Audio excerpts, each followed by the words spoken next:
Nós vamos falar nessa manhã sobre sinais da segunda vinda de Cristo.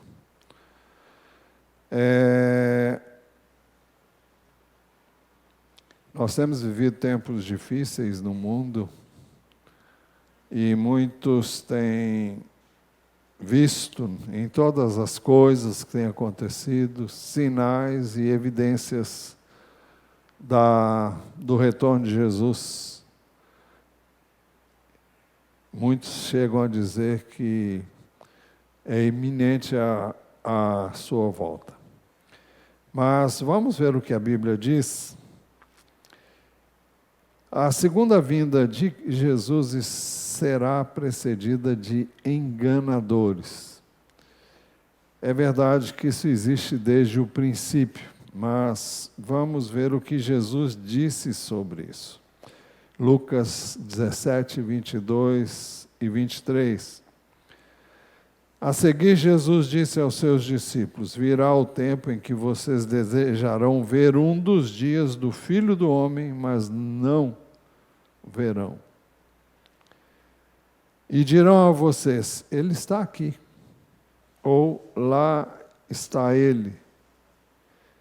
E ele adverte: não saiam nem sigam esta gente. Isso tem uma razão muito especial, é que a vinda de Jesus não se dará assim como muitos estão. Ele está ali. Não, Nós vamos ver isso melhor um pouco depois. Outro detalhe é que a segunda vinda de Jesus será precedida pela manifestação do anticristo. 2 Tessalonicenses 2, de 1 a 4, diz assim: irmãos, no que diz respeito à vinda de nosso Senhor Jesus Cristo e à nossa reunião com Ele, pedimos que vocês não se deixem demover facilmente de seu modo de pensar. Nem fiquem perturbados, quer por espírito, quer por palavra, quer por carta, como se procedesse de nós, dando a entender que o dia do Senhor já chegou. Ninguém de modo nenhum os engane, porque isso não acontecerá sem que primeiro venha a apostasia e seja revelado o homem da iniquidade, o filho da perdição, o qual se opõe e se levanta contra tudo que se chama Deus ou é objeto de culto, a ponto de assentar-se no santuário de Deus, apresentando-se como se fosse o próprio Deus. Bom, aqui nós temos alguns detalhes. Ele diz assim: porque isso não acontecerá sem que primeiro venha a apostasia. O que é a apostasia? Apostatar-se é abandonar, é deixar a fé, é voltar atrás. São pessoas que já abraçaram a fé, abraçaram a fé e que saíram de nós.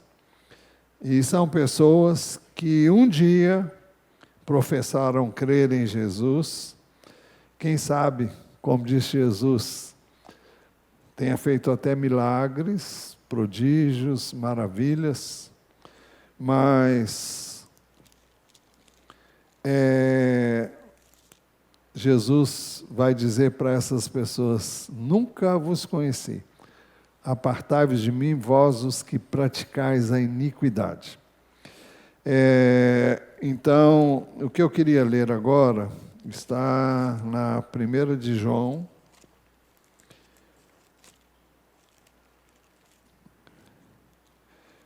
no capítulo 2,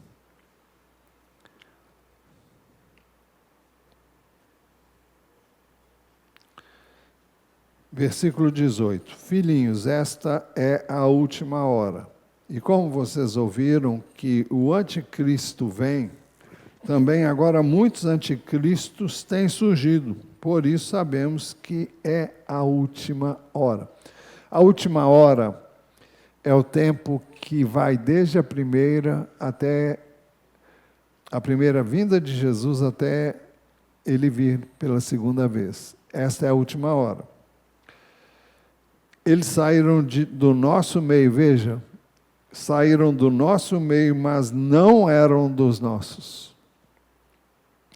Porque se tivessem sido dos nossos, teriam permanecido conosco. Todavia, mas eles se foram para que ficasse manifesto que nenhum deles é dos nossos. Então, muitas vezes as pessoas falam, fulano saiu. Bom, existem várias maneiras por que as pessoas saem. Se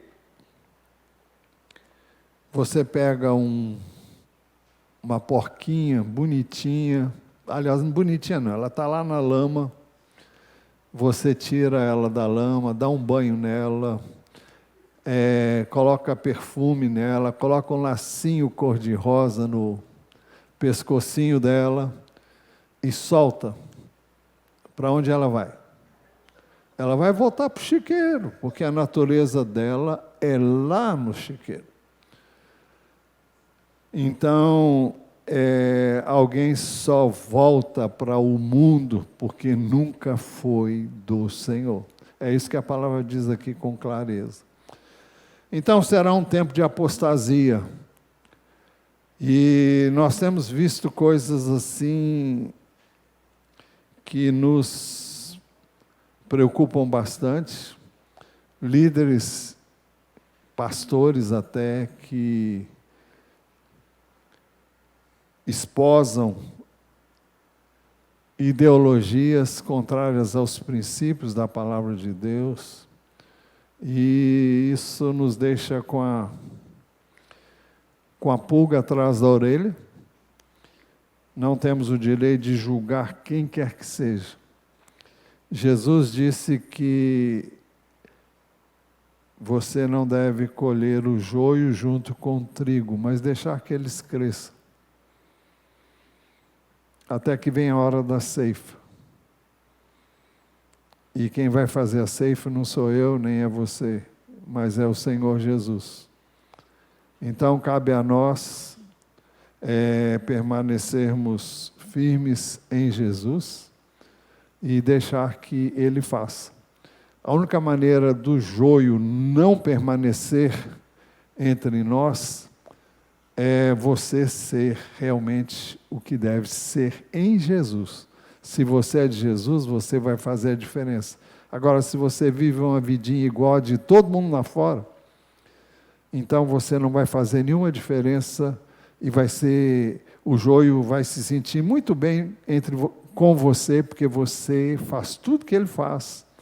Você vive a mesma vida que ele vive, e então ele vai se sentir bem onde você está, ou quem sabe aqui mesmo, se não vivermos o Evangelho tal como Jesus disse que ele deve ser vivido. E nós temos uma advertência nas Escrituras, em Apocalipse, capítulo... Eu já vi que eu não sei se vou terminar essa mensagem hoje. Eu estava muito preocupado com o tempo, mas eu vou esquecer o tempo. Vou terminar no horário que tem que terminar, com a graça de Deus, mas eu vou buscar falar o que Deus me levar a falar. Apocalipse 3 nos adverte, não está no script, né? Mas vamos lá, Apocalipse 3, quando na carta à igreja de Laodiceia, a última carta, e Jesus diz ao anjo da igreja em Laodiceia, capítulo 3, versículo 15: Com essas obras que você realiza, que você não é nem frio nem quente. Quem dera você fosse frio ou quente. Assim, porque você é morno e não é nem quente nem frio, estou a ponto de vomitá-lo da minha boca. Então, não existe essa de ficar em cima do muro. As pessoas hoje precisam se posicionar. Ou você é de Jesus e abraça Jesus e se envolve com Jesus e vive em Jesus e se entrega a Ele para valer, ou então você está a ponto de ser vomitado da boca do Senhor. Não sou eu que estou dizendo, é Ele que diz. Você diz, sou rico, estou bem de vida e não preciso de nada, mas você não sabe que é infeliz, miserável, pobre, cego e nu. Aconselho que você compre de mim ouro refinado pelo fogo, para que você seja de fato rico. São as virtudes do Senhor que são como ouro refinado pelo fogo. E essas qualidades só existem em nós à medida em que nos rendemos a Ele, reconhecendo a nossa incapacidade. Compre vestes brancas para se vestir, a fim de que a vergonha da sua nudez não fique evidente. É o pecado encoberto. Encoberto, mas que aos olhos de Deus está à vista. E colírio para ungir os olhos, a fim de que você possa ver. Jesus falava por parábolas para que as pessoas, vendo, não vissem. Para que ouvindo, não ouvissem. Para que elas não se convertessem e mudassem de vida. Por quê? Porque elas não estavam afim de nada. E nós vivemos tempos em que não dá mais para viver em cima do muro, gente. Ou você decide, você é ou não é de Jesus. Se você é de Jesus, você tem um compromisso com Cristo, você tem um compromisso com a palavra de Deus. E você anda na luz de Deus. Não significa que você é perfeito. E nem será perfeito em sentido pleno aqui, mas nós devemos buscar a perfeição que há em Jesus. E é por isso que a nossa vida tem que ser vivida nele. Bem, então o texto fala, porque isso não acontecerá sem que primeiro venha a apostasia. Naturalmente a apostasia aqui está falando especificamente do anticristo. Mas nós vivemos tempos de apostasia. E seja revelado o homem da iniquidade. Isso nos faz pensar que o anticristo virá do meio do povo de Deus. Alguns sempre entenderam isso como sendo o povo de Deus como judeus. Mas quem sabe... Porque eu creio que o Israel de Deus hoje é a igreja. Mas não cabe a mim dizer como vai ser, o que vai ser. Eu não sei. Se você quer saber, eu não sei. Se vai vir de Israel ou se vai vir do meio da igreja. Mas vai ser alguém que vai enganar e vai iludir as pessoas como se fosse o que não é. E o texto diz que, bem, o homem da iniquidade, o anticristo aqui é chamado o homem da iniquidade, o filho da perdição. O texto diz, o qual se opõe, se levanta tudo que se chama Deus, ou é objeto de culto, a ponto de assentar-se no santuário de Deus, apresentando-se como se fosse o próprio Deus. Esse santuário seria o santuário seria o próprio templo de Jerusalém. Esse santuário não existe hoje. No lugar tem uma mesquita. Se o sentido aqui é literal, esse templo, esse santuário, essa mesquita tem que cair por terra e tem que ser erguida o templo lá em Jerusalém, no lugar onde era anteriormente. Então, nesse contexto, você vai dizer, mas pode levar muito tempo? Pode, mas pode ser muito mais rápido que a gente pensa, porque tudo, se for esse o sentido literal, tudo que diz respeito ao templo já está pronto. Toda a parte interna do templo, os judeus já têm tudo pronto. E levantar um templo hoje é uma coisa bem rápida e fácil, mas...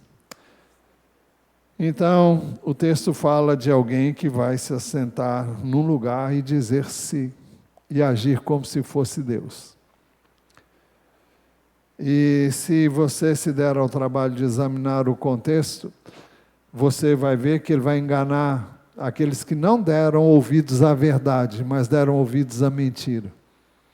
E por isso vão dar crédito a ele.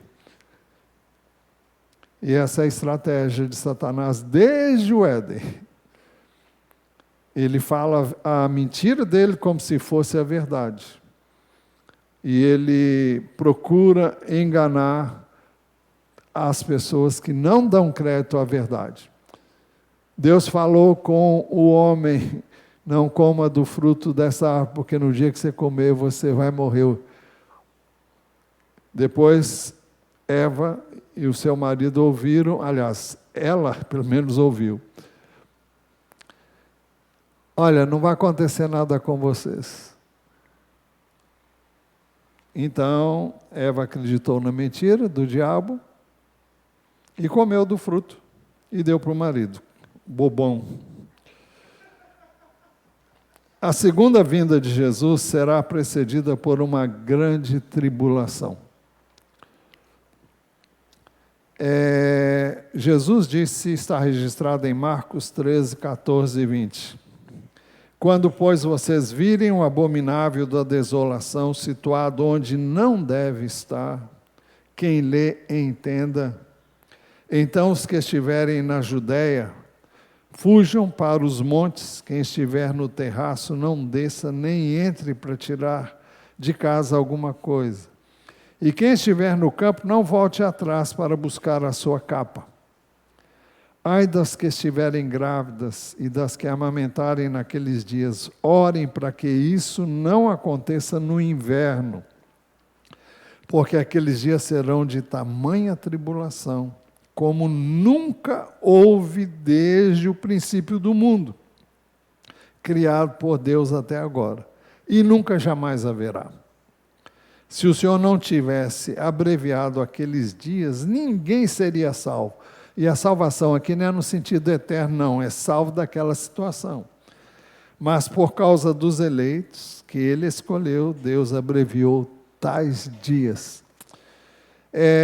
Então aqui fala de uma tribulação como nunca houve desde o princípio do mundo, criado por Deus até agora, e nunca jamais haverá. Então, nós temos que concluir que isso nunca aconteceu com essas características. Então, é algo que ainda está para acontecer. E o texto diz que se o Senhor não tivesse abreviado aqueles dias, ninguém seria salvo. Mas, por causa dos eleitos, isso faz com que os eleitos estejam presentes na grande tribulação. Por causa dos eleitos que ele escolheu, Deus abreviou tais dias. Sobre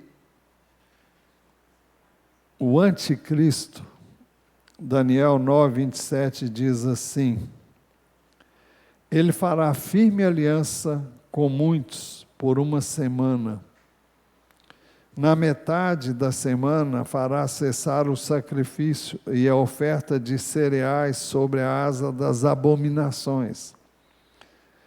virá aquele que causa desolação, até que a destruição que está determinada seja derramada sobre ele. Isso que Daniel previu aconteceu no ano 167 a.C. Antíoco Epifânio foi um rei perverso. Ele chegou ao trono da Síria em 175 a.C. e tinha apenas 40 anos de idade. Ele reinou 11 anos e morreu no ano 164 a.C. Porém, os seus poucos anos de reinado, nestes poucos anos, ele foi cruel como nenhum outro. Antíoco Epifânio investiu contra a Terra Santa, especialmente contra Jerusalém. Ele tinha um ódio enorme de Israel, por isso partiu para a profanação do templo e fez cessar os sacrifícios diários. Houve resistência da parte de judeus fiéis que não cederam aos abusos de poder e arrogância deste rei sírio. E no ano 167 a.C., ele ordenou que o sacrifício de porcos, onde eram feitos sacrifícios dos cordeiros, sobre o altar. Então ele fez isso para profanar, para provocar, para realmente profanar o lugar que os judeus tinham como santo, e o Senhor também dizia, e diz na palavra dele, que era santo até que Jesus viesse.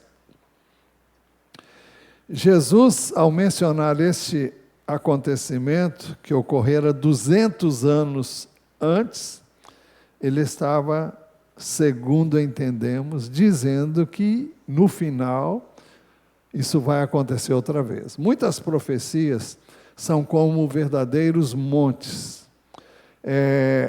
Cumpre-se num determinado momento, depois de passado algum tempo, vem um monte seguinte e às vezes vem um terceiro.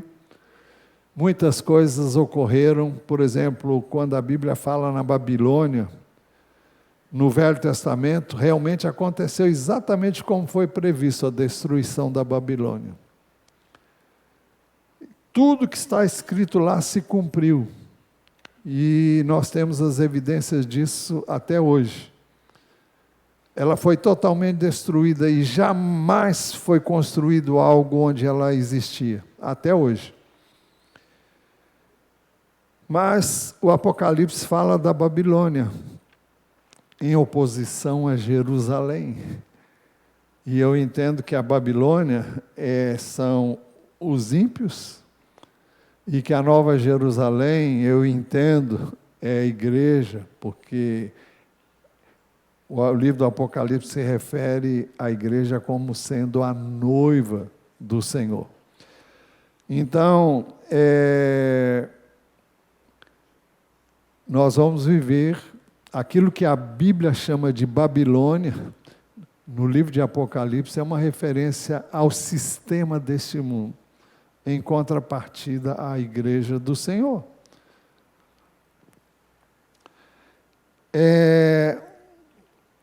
Então, o abominável da desolação a que Jesus se referiu seria uma referência ao anticristo.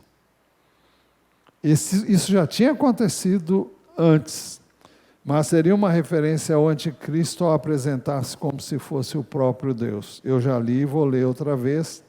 2 Tessalonicenses 2, 3 e 4. Ninguém de modo nenhum os engane, porque isso não acontecerá sem que primeiro venha a apostasia. E seja revelado o homem da iniquidade, o filho da perdição, o qual se opõe e se levanta contra tudo que se chama Deus, ou é objeto de culto.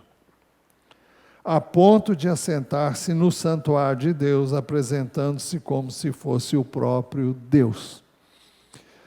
Então, vai haver uma profanação. E, se for literal, repito, o templo tem que ser reconstruído e o anticristo vai se assentar lá como se fosse o próprio Deus. E essa seria isso é o que Jesus quis dizer quando ele disse onde foi que eu li? Não, peraí, deixa eu achar aqui. Daniel disse em 9:27, ele fará firme aliança com muitos por uma semana, na metade da semana fará cessar o sacrifício e a oferta de cereais, isso já aconteceu. Sobre as asas, a asa assim. Aqui é a profecia de Daniel. Agora, o texto a qual eu me referi é o de Marcos, quando Jesus diz assim, Marcos 13:14, quando, pois, vocês virem o abominável da desolação, situado onde não deve estar, e depois Paulo diz que ele vai se assentar como se fosse o próprio Deus no santuário.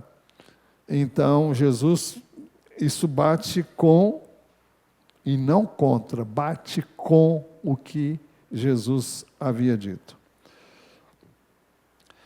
Vamos um pouco mais em frente. A segunda vinda de Jesus será precedida por grandes sinais nos céus, que deixarão todos os povos da terra perplexos. Mateus 24, 29 a 30 diz, logo em seguida a tribulação daqueles dias, o sol escurecerá, a lua não dará sua claridade, as estrelas, veja, tem a tribulação, a que Jesus se referiu, logo em seguida a tribulação daqueles dias, Jesus ainda não veio. O sol escurecerá, a lua não dará sua claridade, as estrelas cairão do firmamento e os poderes do céu serão abalados. Então aparecerá no céu o sinal do Filho do Homem. Todos os povos da terra se lamentarão e verão o Filho do Homem vindo sobre as nuvens do céu com poder e grande glória. Esse texto de Jesus fala que Jesus virá após a tribulação. Logo em seguida a tribulação daqueles dias. Ele já tinha se referido, já nos referimos a isso antes. Então ele fala que o sol vai escurecer, a lua não vai dar a sua claridade, as estrelas do firmamento cairão. Como é que você imagina a estrela caindo? Isaías descreve, eu não pensei que fosse usar esse texto, então não sei, eu sei que está lá em Isaías. Ele fala que a terra cambaleia como bêbado. E você imagina a terra cambaleando. Então as estrelas, tudo que está no céu é como se girasse, rodasse. E imagine a terra cambaleando. E aqui diz, as estrelas cairão do fim. Alguém achou aí? Isaías 24, 20. Que bom ter vocês aí para... Isaías 24.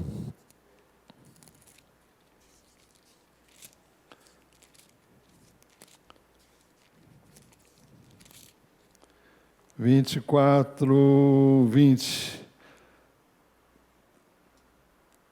Vamos ver um pouquinho antes, então. 19. A terra será totalmente quebrada, a terra ficará completamente despedaçada, a terra será violentamente sacudida, a terra vai cambalear como um bêbado e balançar como uma cabana.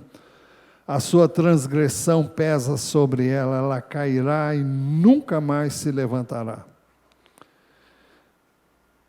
Naquele dia o Senhor castigará nas alturas os exércitos celestiais e na terra castigará os reis. Aqui já é uma outra coisa que nós ainda vamos falar. Mas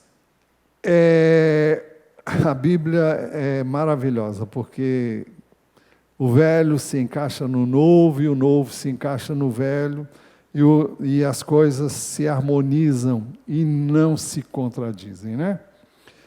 Então, o texto diz,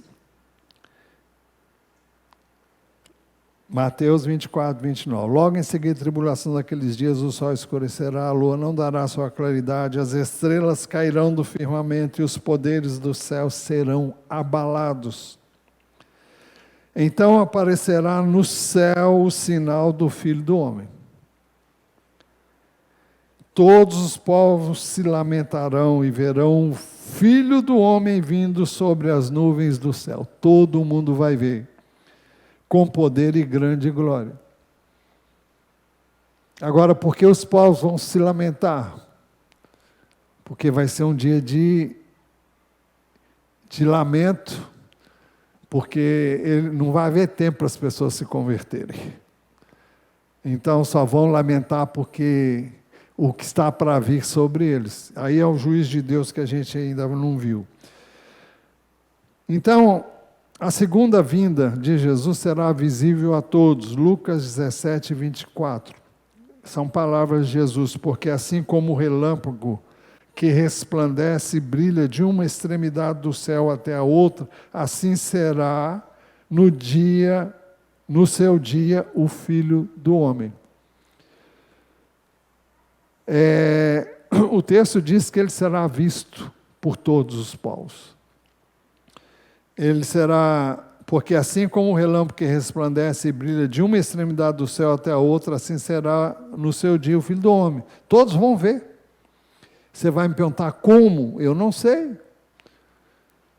Mas para quem criou o universo inteiro, isso não é problema. Ele pode se manifestar de maneira tal que todos vejam,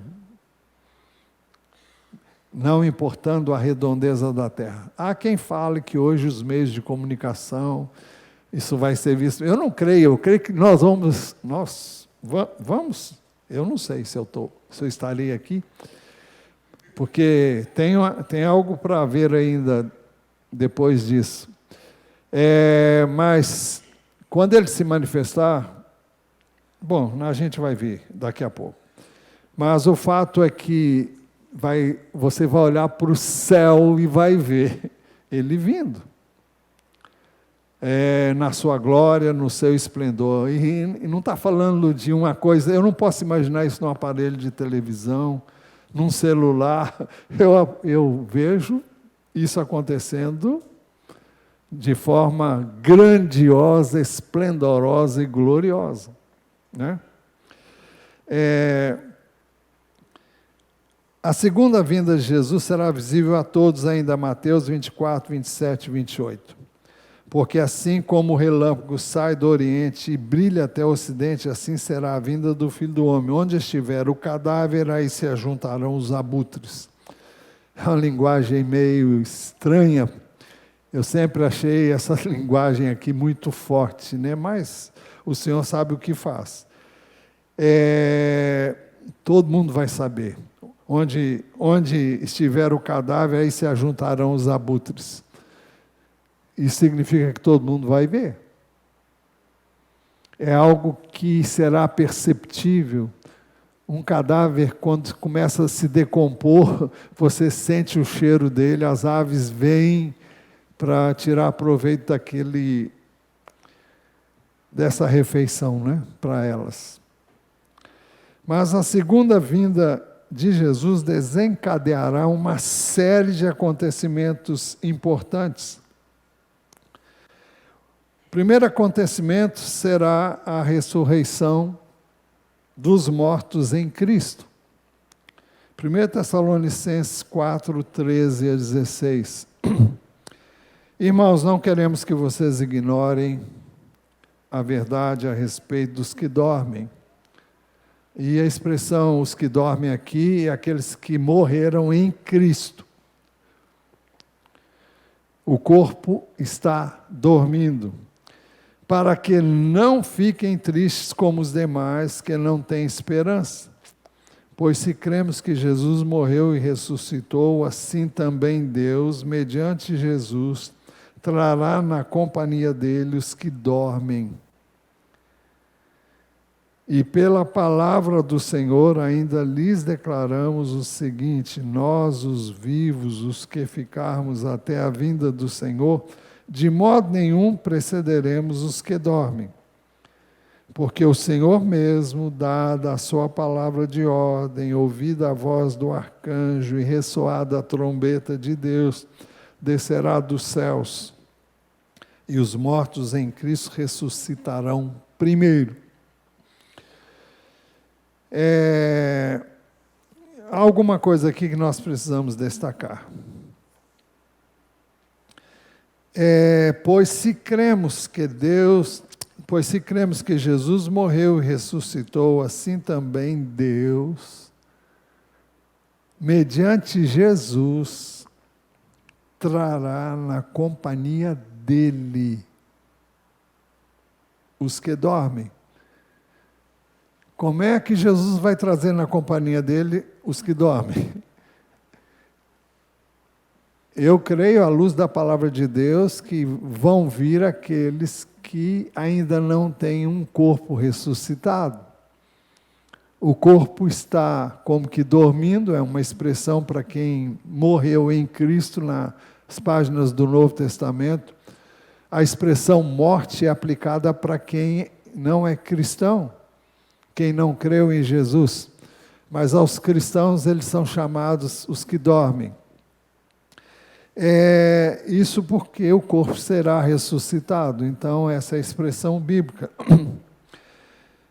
Pois se cremos que Jesus morreu e ressuscitou, assim Deus, mediante Jesus, trará na companhia dele os que dormem. Então, Jesus vai trazer. Se ele vai trazer, onde estão essas pessoas hoje? Hein? Pode dizer.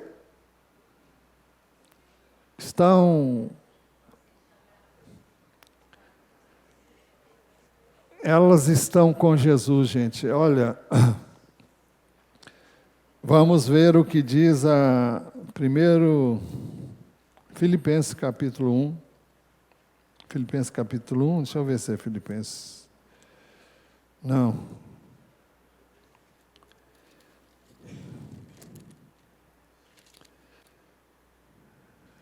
Não, peraí. Filipenses, não é Filipenses, não?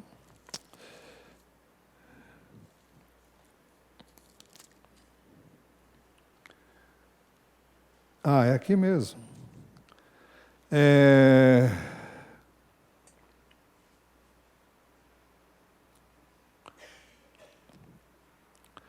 Versículo 19.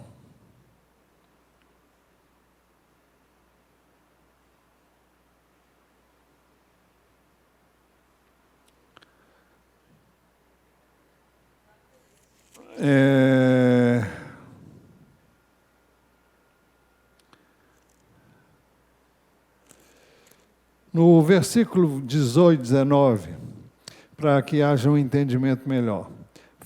Filipenses 1, 19. Porque estou certo de que pela súplica de vocês e a ajuda do Espírito de Jesus Cristo, isso resultará na minha libertação. Ele estava preso. Minha ardente expectativa e esperança é que em nada serei envergonhado, mas que com toda ousadia, como sempre, também agora Cristo será engrandecido no meu corpo, quer pela vida, quer pela morte. Porque para mim o viver é Cristo e o morrer é lucro. Entretanto, se eu continuar vivendo, poderia ainda fazer algum trabalho frutífero. Assim não sei o que devo escolher. Estou cercado pelos dois lados, tendo o desejo de partir e estar com quem? Com Cristo, o que é incomparavelmente melhor. Mas, por causa de vocês, é mais necessário que eu continue a viver. Viver como? Nesse corpo. E convencido disso, estou certo de que ficarei e permanecerei com todos vocês, para que progridam e tenham alegria na fé. Desse modo, vocês terão mais motivo para se gloriarem em Cristo Jesus por minha causa, pela minha presença de novo no meio de vocês. Isso aconteceu. Mais tarde ele morreu, mas aí foi numa outra situação, nessa aqui não foi essa situação. Então o texto é muito claro, em que ele estava como que numa encruzilhada, se podemos assim dizer. No versículo de número 22, entretanto, se eu continuar vivendo, poderei ainda fazer algum trabalho frutífero assim, não sei o que devo escolher. Estou cercado pelos dois lados, tendo o desejo de partir e estar com Cristo, o que é incomparavelmente melhor, mas por causa de vocês é mais necessário que eu continue a viver. Então, vejam, o que ele coloca é que quando eu e você morrermos, se estamos em Cristo, então, para onde a gente vai? O corpo está aqui, mas o Espírito vai estar com ele. Por isso, quando ele vier, ele vai trazer na sua companhia os que dormem. Veja também, 2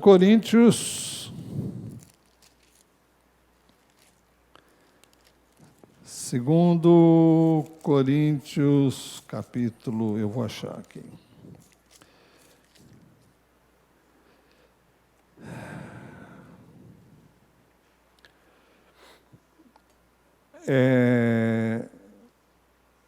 Capítulo 5.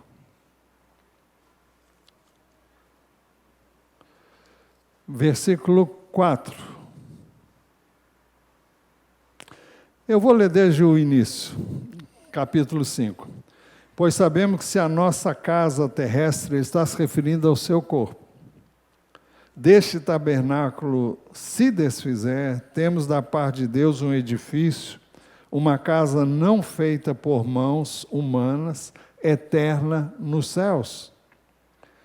E por isso, neste tabernáculo, nesse corpo, gememos, desejando muito ser revestido da nossa habitação celestial. O que ele está falando aqui, você, enquanto está aqui, qual é o desejo de nós que estamos vivos? Não é de morrer, é de que Jesus volte e esse corpo seja transformado. Então, é isso que ele está dizendo.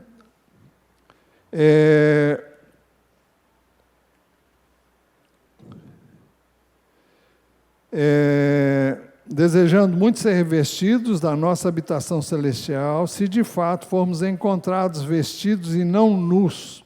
O que seria nu? Nu é quem já morreu e o corpo já está aqui. Então, ele está falando da situação dos vivos, né?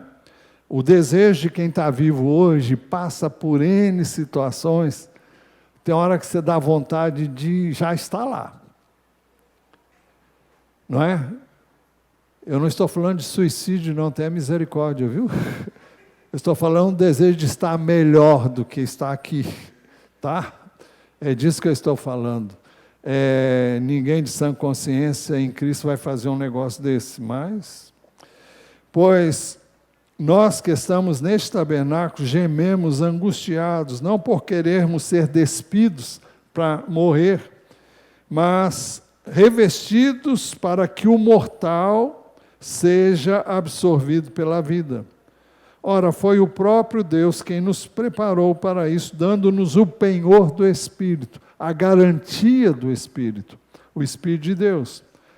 Por isso temos sempre confiança, sabemos que enquanto no corpo, estamos ausentes do Senhor. Não significa que eu e você estejamos ausentes do Senhor, mas visivelmente. quando deixarmos esse corpo, nós vamos ver o Senhor face a face. Né? É isso. Por isso temos sempre, versículo 6, por isso temos sempre confiança e sabemos que enquanto no corpo estamos ausentes do Senhor. Porque andamos por fé e não pelo que vemos. Sim, temos tal confiança e preferimos deixar o corpo e habitar com o Senhor. É por isso também que nos esforçamos para ser agradáveis a Ele, quer presentes, ou seja, lá, quer ausentes aqui. Porque é necessário que todos nós compareçamos diante do tribunal de Cristo para que cada um receba segundo o bem ou mal que tiver feito por meio do corpo. Ele está falando para cristãos, esse julgamento aqui não é para condenação, mas é para efeito de galardão. Mas não vamos tratar disso agora. Então, por isso, voltando a 1 Tessalonicenses capítulo 4, versículos 13 a 16. Irmãos, não queremos que vocês ignorem a verdade a respeito dos que dormem, para que não fiquem tristes como os demais que não têm esperança. Pois se cremos que Jesus morreu e ressuscitou, assim também Deus, mediante Jesus, trará na companhia dele os que dormem. E pela palavra do Senhor ainda lhes declaramos o seguinte: nós, os vivos, quem estiver vivo, os que ficarmos para a vinda do Senhor, de modo nenhum precederemos os que dormem. Ou seja, os que estiverem vivos vão ser transformados na mesma hora em que os mortos ressuscitarão.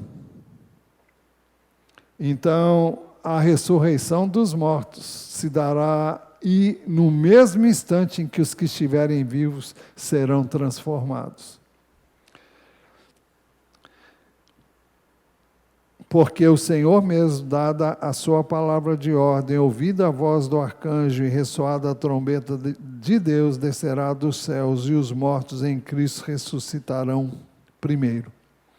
Então, a ressurreição dos mortos e imediatamente os vivos são transformados. Nós estamos falando do primeiro acontecimento. E o segundo texto que nós queremos ver é 1 Coríntios 15, 52. Ali são 39 mesmo, é isso que está lá? 11:39, tá. Então o texto diz: num instante, num momento, num abrir e fechar de olhos, ao ressoar a última trombeta, a trombeta soará, os mortos ressuscitarão incorruptíveis. Então, o texto fala da primeira parte. O segundo acontecimento, eu já me referi a ele anteriormente, mas é a transformação dos corpos dos cristãos que estiverem vivos quando Jesus vier. O apóstolo diz isso muito detalhado aqui em 1 Coríntios 15, 51 a 53. Eis que lhes vou revelar um mistério, nem todos dormiremos, mas todos seremos transformados. No momento, no abrir e fechar de olhos, ao ressoar da última trombeta, a trombeta soará, os mortos ressuscitarão incorruptíveis, e nós, se referindo aos que estiverem vivos, seremos transformados, porque é necessário que este corpo corruptível se revista da incorruptibilidade, e que o corpo mortal se revista da imortalidade. E o terceiro acontecimento é o arrebatamento da igreja descrito por Jesus.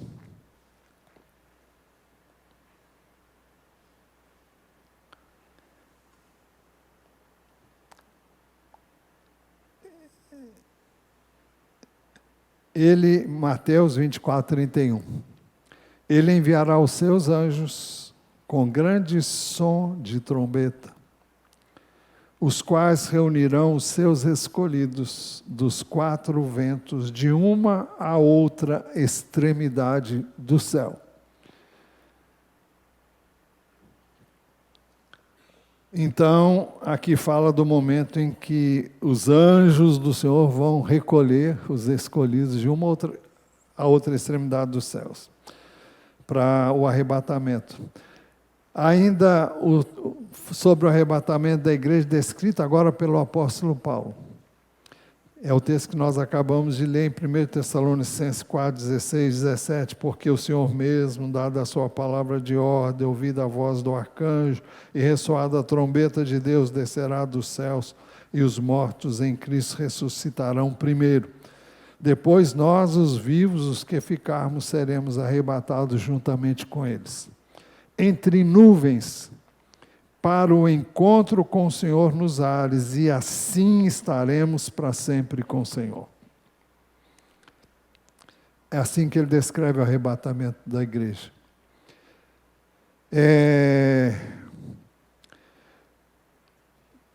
Então, para resumir, quem estiver com o Senhor vai vir, vai receber um corpo novo. Os que estivermos vivos, se estivermos,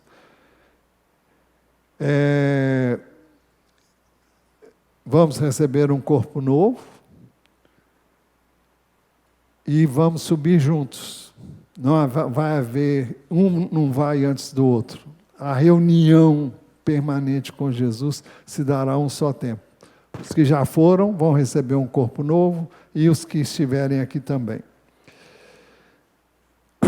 Terceiro acontecimento. O arrebatamento da igreja, nem todos serão arrebatados.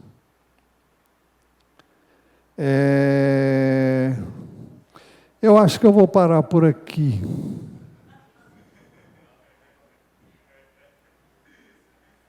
Não, vamos terminar aqui. Mateus 24, 40, 41. Então 2 estarão no campo, um será levado e o outro será deixado. 2 mulheres estarão trabalhando no moinho, uma será levada e a outra deixada.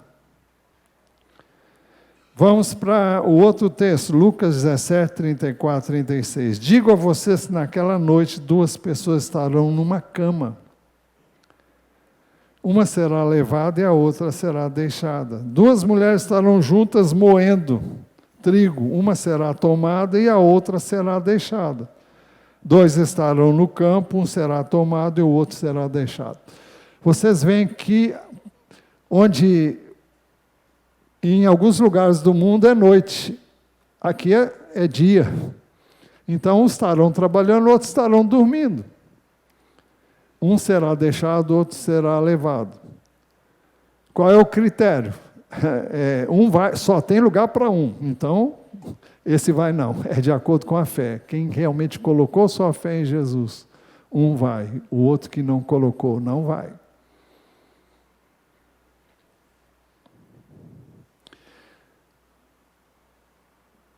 O que vem depois disso aí, a gente vai ver da próxima vez.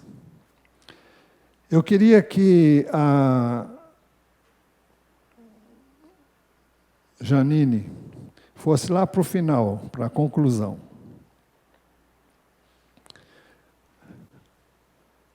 Vai lá para o final, conclusão, por favor. Isso, pode passar o próximo. Devemos estar atentos aos sinais dos tempos. Eu não vou falar sobre a parábola da figueira. Perdão. É isso aí. É porque eu fui muito longe.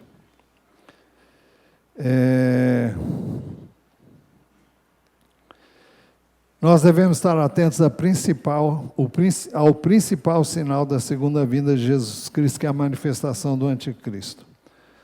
Até lá nós devemos estar preparados para as bodas do Cordeiro.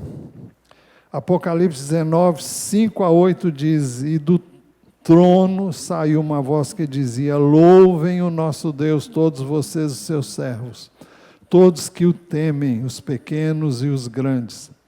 Então ouviu o que parecia ser a voz de uma grande multidão, uma voz como de muitas águas e como de fortes trovões, dizendo: aleluia, pois reina o Senhor nosso Deus, o Todo-Poderoso. Alegremo-nos, exultemos e demos-lhe a glória, porque chegou a hora das bodas do Cordeiro, e a noiva dele já se preparou. A ela foi permitido vestir-se de linho finíssimo, resplandecente e puro, porque o linho finíssimo são os atos de justiça dos santos. Nós somos purificados, limpos, lavados no sangue do Cordeiro. Mas a nossa vida deve refletir aquilo que foi feito lá na cruz. Não deve haver incompatibilidade entre o que Jesus fez, porque a graça é perdão, é salvação, mas graça também é poder de Deus para você viver o que Jesus resgatou na cruz do Calvário.